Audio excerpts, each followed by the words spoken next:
So I'm going to show you how to prep all your tracks now for Ableton. I'm going to be using today the quick track Rather Be from by Clean Bandit. This has been supplied by Paris Music, as I said earlier. I've got all the tracks now sitting on my desktop. The biggest tip I can give to you is to download all the tracks. The reason being, you never quite know what you're going to need at the end of it. Also, it's so much easier being able to actually see and navigate the whole track, having a guide vocal in there. So that's my first tip, is just download all the tracks, even if you think I'm only going to need a string part, for instance.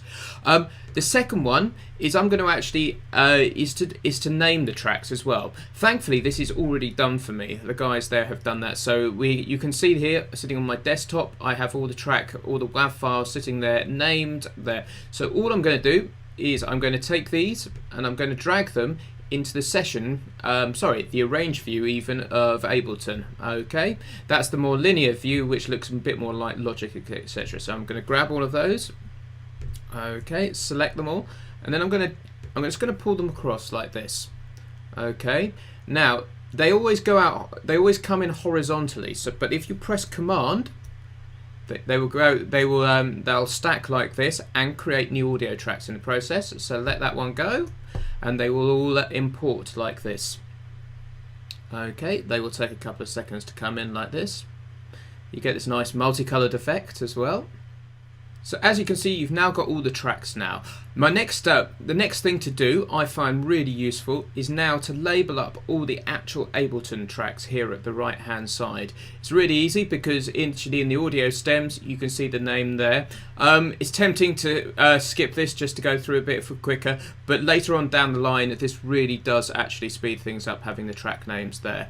So I'm going to go through and label them all up. Okay, Apple R. And I'm going to call that one lead vocal, and so on. Now the next thing I like to do is actually just order the tracks. I always like to have the click track at the top, like so. Move that up the top.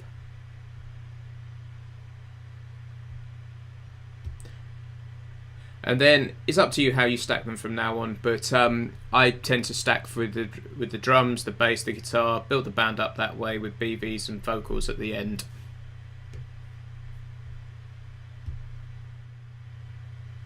Something like that normally works fine. Now the next thing I really strongly recommend doing is to actually just save the Ableton live set now. Now you've basically got all the information in. Really easy to do. So I'm going to just go save live set as. Okay. I have a thing called song sequences here. I'm going to make a new folder.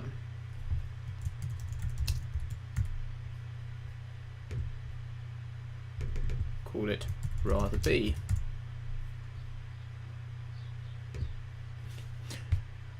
Now the next thing to do is do what's called a collect all and save. Basically what this does is it takes all the audio from wherever it is on the computer, in this case it's sitting on my desktop, and copies it into the Ableton project folder, so you're not likely to lose any audio. Okay, see them copying in there. So to recap on what to do here, so download all the tracks, name the WAV files with the instruments within them, copy them into the arrange view, name all the audio tracks in the arrange view, order the tracks in the order that you'd like, and then do save and collect all. So the next thing we need to do is line up the audio stems to the internal Ableton grid so that we can get all the tracks in time. So the next thing is we need to turn on the internal metronome up there. That goes orange up in the top left hand corner, and we need to set the tempo of the track. The tempo of this track actually has two tempos, believe it or not, 115 and 121, but I'm just going to start off by setting the 115. I'll show you how. Very straightforward. Just type in 115 here. Now, the reason I put the click up the top is because what we want to do is try and line up the click so it matches up exactly with the internal template in Ableton. So the best way of seeing that is to zoom in, like so, and you can see the click is getting bigger and bigger. I normally put it in around about bar 3 or 4, something like that, so you can see there's a little bit of space off to the left. So I'm going to keep zooming in, like that, and we'll have just a quick listen to it to see how it's matching up. I think it's pretty good actually, but yeah, it's not bad at all. But I'm just going to double check by going in even further.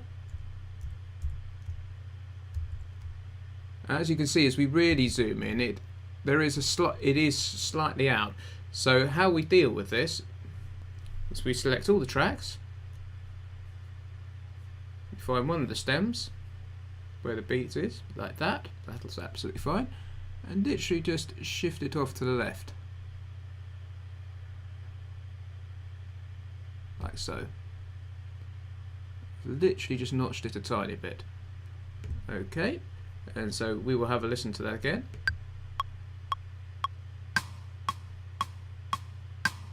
Okay, those sound like they're really tight together. Okay, now we just zoom out again. Shift minus. And we can delete all the space which is at the side of there, of where the track starts. So let's just pull it across like that. And that will automatically line up to the beat, like a little bit too far, to the beat like that. Okay, take it out a little bit, and now we're going to move it over to the beginning of the track. So all the way over to bar 1. Okay, as I said earlier, we actually have 2 tempos in here. So if I zoom in again, you can see around about bar 9, actually bar 10, you can see it starts to shift off, and so that's why the beat before bar 11 is just a fraction earlier, and that's because we've changed to a tempo of 121 beats per minute. In some ways what I'm going to show you is quite advanced, but what it does is it demonstrates perfectly the real awesome power of Ableton. So what we're going to do is I'm going to show you how to put in the actual tempo change to 121. It's very straightforward. We have a song tempo down here. We have 2 ranges, 115 and 121. Like that. So we're going to get to bar 10. And then at bar 10, I'm going to put in what's called a locator. So we're going to go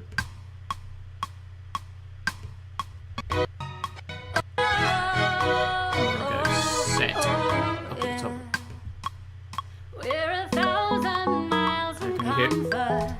You can hear we're no longer in time. And so we have a locator in there. It shows exactly where we are. So I'm going to go to the tempo at the bottom here and automate the tempo. So we're going to go down there, put another tempo marking in, and then at that point just drag it all the way up like that. Okay, and you can now see that everything is perfectly locked into the grid there. The next thing to do is I'm going to show you about warping, and now this actually is a very clever method of being able to manipulate the tempo, and this is where Ableton really comes into its own. What we need to do is we need to separate these into 2 pieces of audio. So I'm actually going to put what's called a cut in here, which is I'm going to select the locator and I'm going to go Apple E. I need to tell Ableton what tempo these tracks were actually recorded at. Then Ableton can do what's called warping, where it actually mathematically works out all the various tempos and you can speed it up and down. So very straightforward to do. We're going to select that to there, all the way down to the bottom. So those stems are like that. We're going to double click on them. Actually select them all again like that, and all we do, go down the bottom, press warp. And then if we double click on an individual stem, we can see it's warped to 115 BPM. We can do the same here. Okay, we're going to play from here.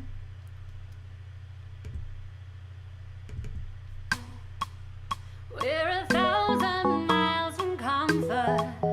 We have traveled land and sea. Okay. And that is selected at 121 BPM. We can select it up there too. I'm going to type in 121 up there just to be on the safe side.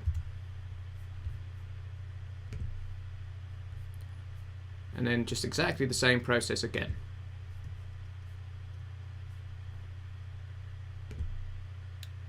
There we go, selected the tracks. I'm going to go warp.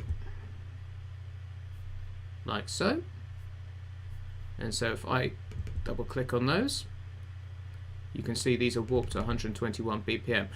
And what this does is it gives me the power to manipulate the tempo across the whole track now. I'm not constricted to the first 8 bars or 10 bars being at 121 BPM and 115 rather, and the rest of it being at 121.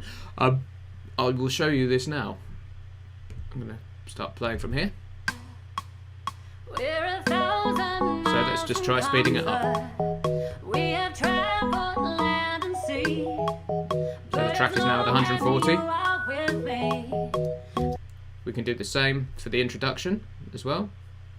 Let me go right from the very beginning.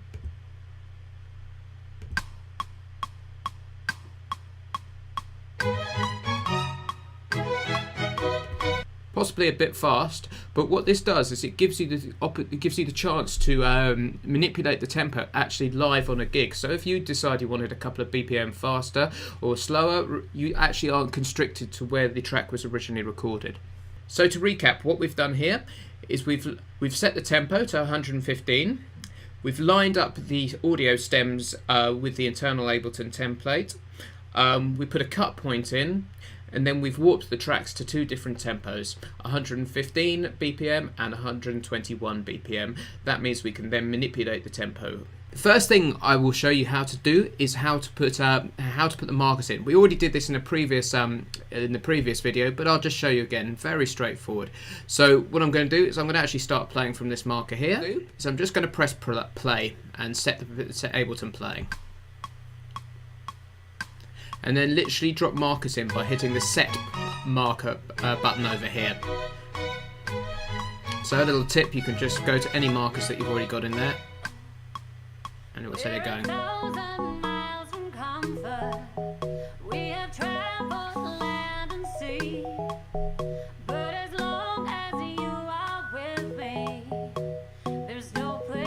So I'm just going to drop the first one in, anywhere will do. Okay, that's a bar out, but I'm literally just going to pull it into place like that.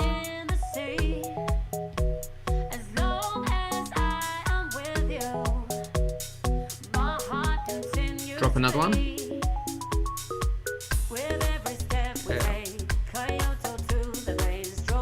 Okay. Another little tip is you can actually go to the transport up the top here and move it back and forth like that. Okay, once you've placed all your markers in, the best thing to do is literally just zoom out and have a look at the whole track like this. If everything's working in 8-bar chunks, you can pretty much see if anything is out, and that looks pretty good to me. One thing I'm going to do is literally just select everything and get rid of the spare space at the end of the track.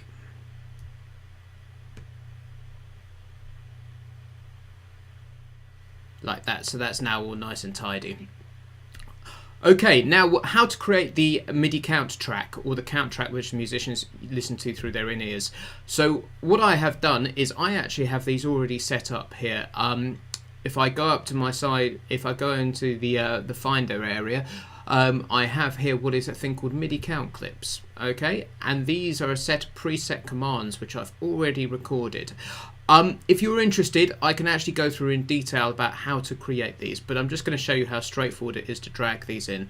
So, okay, the first thing I need to do is insert a new MIDI track. Okay, literally straight into the menu like that, and it's put it in there. I'm just going to drag that up to the top so I know exactly where that is.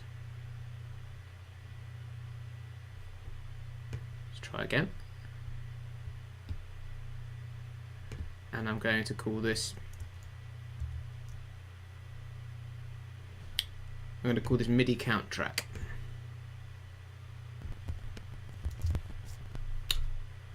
And here I can literally just drag these in like so. And now we have that sitting at the front. Okay.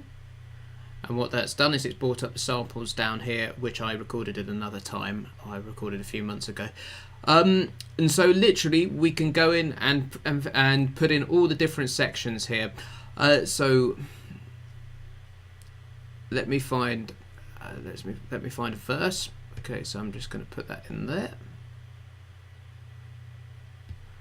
Okay, now what you'll find is more often than not we will count into sections, so they will actually go just before. This one's a little bit of an anomaly, which you'll hear later.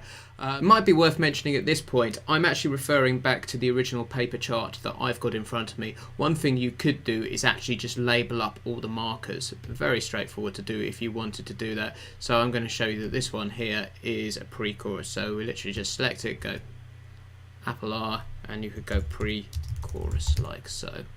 And I like to put in the amount of bars. I find that quite a helpful thing. So, and you could do that throughout the whole track. The paper's absolutely fine for me. So I'm gonna do a count into pre-chorus. I have a pre-chorus one set up here, and then I know that this is a chorus going in here. Okay, the chorus has two 8-bar sections, so I'm not going to bother counting into the second one. But we're going to go back into a verse here. Okay, I'm not going to put a count on the end here because I think what we'll probably do live is put some solos there, and if there's a loop section going round, you end up with hearing the same count over and over again, so that can be confusing. So that's the kind of thing that I'd possibly manually cue using the talkback mic. Now we've got everything in place. The one thing I'm going to actually do is the choruses are kind of two 8-bar sections, but I'm actually going to just make it one 16-bar section just to keep the amount of scenes down in Ableton. So I'm just going to delete these extra markers that I don't need. And so there we go. We have the count track. We can listen to that from the beginning if you want, like so. 1, 2, 1, 2, 3, 4. The next thing we need to do is actually just literally bounce this off. Because the follow plugin works using audio as its reference, I need an audio version of this.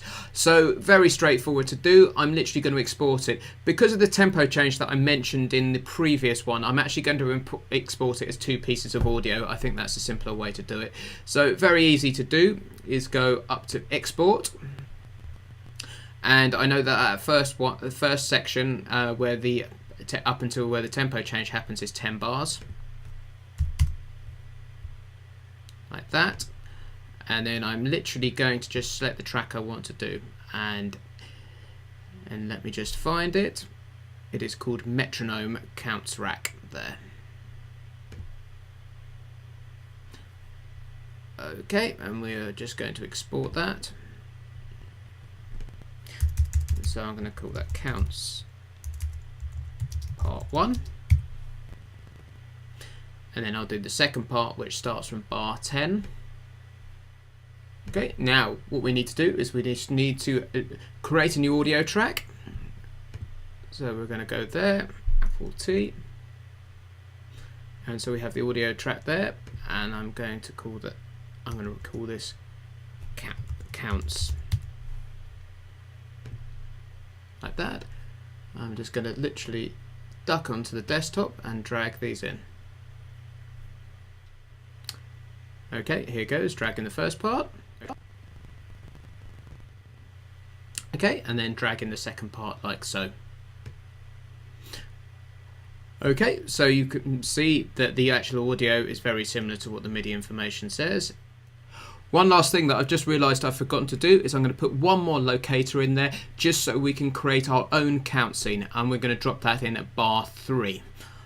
So literally just set it going again. 2, 1, 2, 3, and drop 4. in. There we go, and just pull that into place like so. That means the count can be its own scene, and then we have access to all the major sections across the tune. Okay, to recap what we've done here today, we have added the locators to the chart. We have then labelled the locator. We've labelled the locators if we wish to. We've added a MIDI count track, and then we've converted that MIDI count track into an audio count track. What we're going to do today is I'm going to show you how to take the audio stems we've got here, and we need to cut them up into clips and then take them from the arrange view into the session view. So the first thing I'm going to do is I'm going to cut these all up into clips. So what we need to do is select all, Apple A, like so. And then we literally just click on each one of our locators and go Apple E, like so, and do this across the whole track. And what you can see is a series of clips or blocks start to appear like so. I then take this moment to label up my count track. I always find it very, very useful to have a label on each scene to tell me where I am in the track and how many bars it is. I always do this just as a matter of consistency, I guess, on the audio counts track. So what I'll do is I'll select the first scene or first clip on the audio count track like so, Apple R, and I'm going to go count, and I'm going to put the bar number afterwards. And then we have the intro here, which I know is 7 bars. In all honesty, you could do this at actually quite a few different points in the process, but I find it very useful to do it here because we can double check bar counts across here. So I can see that this next section is 1, 2, 3, 4, 5, 6, 7, 8, 9 bars. So verse 9 bars.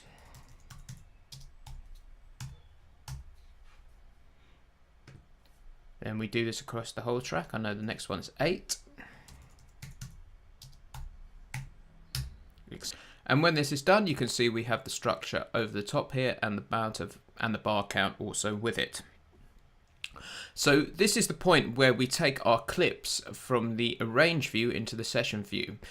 The crucial thing to make this go smoothly is to make sure you've got any MIDI tracks right at the top out of the way here. Okay, then we go over to the top left here, press shift to select all and drag down to the bottom right. So we literally have all the audio clips selected. We select them and drag up to the top right to this icon here, which takes us to the session view like so. And we can see the clips being dragged in like here, and they will just line up really nicely here. I also take this moment to actually recolor all the tracks. I like them all in the same color. I find that just a little bit clearer. So shift all, and then I'm going to choose yellow today. Okay, then we take this moment here to actually label up our master scene. There's a very good reason for this, which I will show you in a second. So I'm going to call this rather be video, and then I always put the tempo in here. So this is going to be 121 BPM. Now, this is the moment where we actually want to export the tracks to go to our master song template, the one which I will actually use live on a gig, which will have 20, 30, 40 songs on it. So all we do here is we go to the left here and we open up our file manager, structure like this. I have a folder in here called song clips, where all the individual song clips go, like that. Okay, and then over to the top right. Then I literally select all the song clips here. And then we drag over like this. And a red box appears. Like that. Okay, and we see rather be video at there with the tempo. And so it's already titled from there. That's absolutely fine for me. Okay. So if I show you why this is really good, because we can then go into it, you've got then all your tracks labeled up like that from the tracks that we've labeled up right at the beginning of this project. And then if we go into this, we've got all the clips like so, all in the correct order, cut up like so. So this is now ready to drag into your master song template. I'll be showing that in the next video. So just to recap what we did here today, we cut the stems into clips, we labeled the count track, we transferred the clips from the arrange view to the session view, we labeled the master scene on the track, and we exported the clips into the Ableton file manager, and also colored the clips too. What we're going to do today is take those clips and pull them in. You'll see here, this is our master live set, which has all the songs for the gig that we play. There are probably 30, 40 plus songs in here. So what I'm going to do is show you how to pull the clips in. So the first thing we do is need to create some blank scenes for our new track. So select a blank scene in there, and we will rename this Apple R, and then type the name of the song in, rather be. I always put a space in at this point. and then apply to replicate, and you'll see it will just add numbers after that, so you can see what scene you're on. I always add about 15 scenes at this point. Then at this point, add our tempo and time signature on the very first scene. So apply again, and we will put 121 BPM.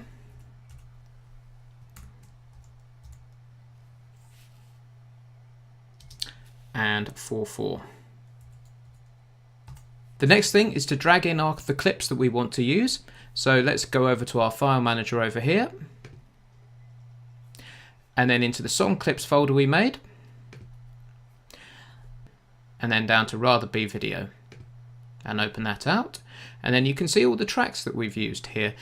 The reason I got you to export all of them is because you can now choose exactly what tracks you want to use. You can add the ones you want in now, or you could add them at a later date. So I think the ones I want to use here, I want to use the strings. So drag in the strings like so. And I'm going to put those on keyboards 1 over here. I'm going to also bring in the backing vocals. I'm also going to bring in the percussion as well. Then the last one, and very important, is I'm going to bring in our counts track as well, because this is what the follow plugin will use to trigger all the next scenes. And you will also see it's named up from the work we did in the previous tutorial as well. I'm also going to colour the master scenes as well now. I'm going to keep the yellow colour. Then the next thing we're going to do is we need a metronome in there.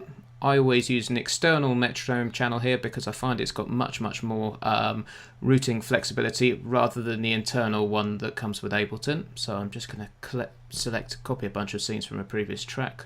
Something like that will do. Apple C, and then into there. And you just need one more at the end. And then just for belt and braces, I always put a manual Ableton follow action on the very first count scene because we never want this to repeat. Very straightforward to do. Select the first scene. Okay. And then all we do is right click on it and go to select all slots in scene. Then we go down to our follow actions here. And we want to put a follow action on after here. So it always goes after 2 bars. So there's 2 bars there.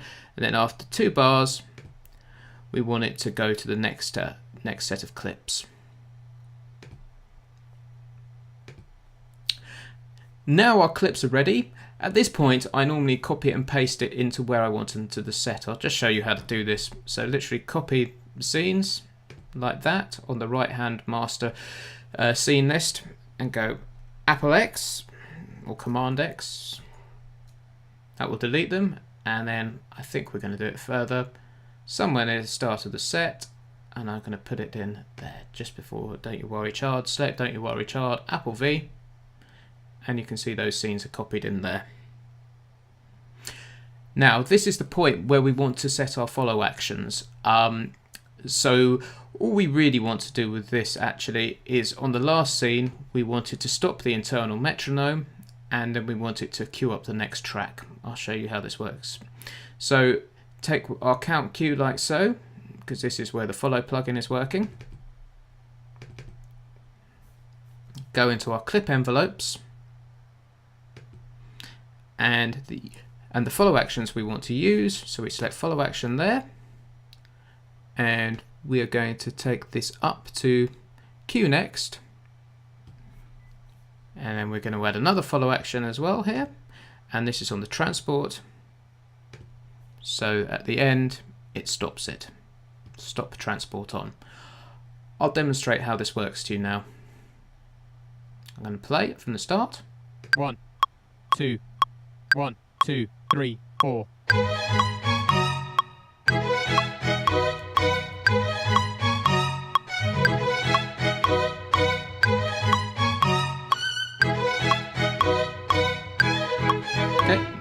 Verse 2, next 3, scene is triggered, 4. And it will go on through the track like this. I'm going to just play you the last couple of choruses. I'll show you the automation that we put on in follow just by selecting that track. So we'll play the last 2 choruses like so.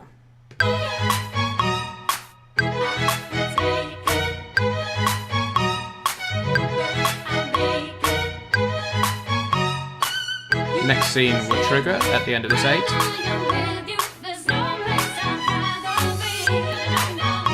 And then we can see it's changed to Q next, and the transport light is on.